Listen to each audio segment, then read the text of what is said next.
अगर हम अपने आप को बड़ा अक्लमंद समझते हैं तो हमारी अक्ल नाकिस है और हमारा इल्म नातमाम है। पौलुस रसूल पहले कुरिन्थियों में हमें बताता है कि हमारी अक्ल नाकिस है और हमारा इल्म जिस पर हम फख्र करते हैं वो नातमाम है।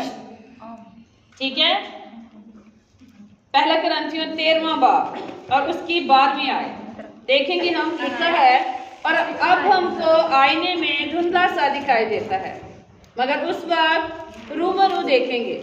इस वक्त मेरा इल्म क्या है जी? नाकिस है, मगर उस वक्त इसे पूरे तौर पर पहचान लूंगा जैसे मैं पहचाना गया।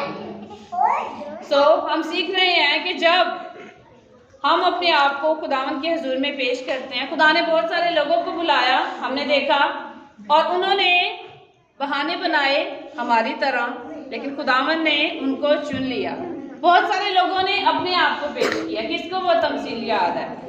एक शख्स ने कहा, यीशु मसीह मैं तेरे पीछे पीछे चलना चाहता हूँ। यीशु मसीह ने क्या कहा? लोमड़ियों के तो भट्ट होते हैं और हवा के परिंदों के घोंसले होते हैं, लेकिन इब्ने आदम के सर धरने की भी जगह नहीं है। तो वो अफसुर्दा होकर वापस चला गया। कुछ लोगों को खुदावंद ने बुलाया कि आओ मेरे पीछे चलो। उस शख्स ने क्या कहा? मैंने नया नया खेत खरीदा है, मैंने उसकी देखभाल करनी है, मैं नहीं आ सकता। फिर एक और शख्स से कहा, मेरे पीछे चल, मेरी पैरवी कर। उसने कहा, मैंने तो अभी शादी की है, इसलिए मैं अपने खानदान को छोड़कर तेरे पीछे नहीं आ सकता, मैंने अपने खानदान की फिक्र करनी है। इसी तरह मैं और आप भी बहुत दफा बहाने बनाते हैं, लेकिन आज खुदावंद का कलाम हमें सब कमजोरियों के साथ, सब बेवकूफियों के साथ, सब बीमारियों के साथ खुदावंद को कहें, खुदावंद मुझे ले ले, मैं कमजोर हूँ, लेकिन तू मुझे अपना जोर और अपनी कुव्वत देकर अपने लिए इस्तेमाल कर।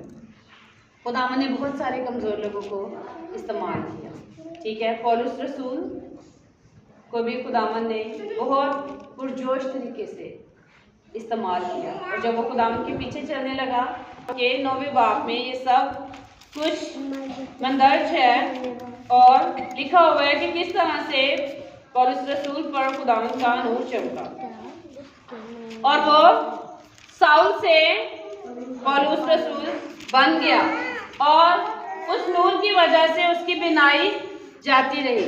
और खुदावंद ने एक शख्स को चुना जिसका नाम था हनन्याह, मेरे वर्गा से बेचारा। उसको कहा कि तू जा और जाकर साउल के पास जा और उसके साथ जाकर बातचीत कर, क्योंकि उसे तेरी जरूरत है। और उसने कहा, मैं नहीं जाऊंगा। खुदावंद तुझे नहीं पता वो कितना सख्त आदमी है, उसने मसीहों को मेरी तरह उसने भी बहाने बनाए, लेकिन खुदावंद ने कहा कि तुझे जाना होगा। मैंने उसके दिल पर काम किया है, मैंने उसके दिल को तब्दील किया है।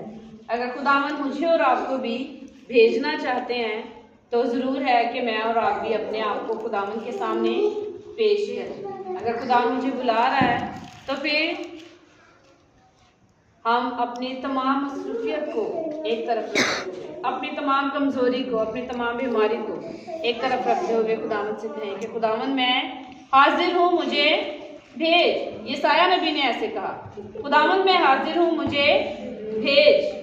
और जब खुदावंद किसी को भेजता है तो वो बेशक खुदावंद फिर हमें भी कहेंगे। अगर हम अपनी मर्जी से सब कुछ करना चाहेंगे तो खुदावंद क्या कह रहे हैं कि मेरे पास कुछ भी नहीं है, क्या मेरी पैरवी कर सकोगी?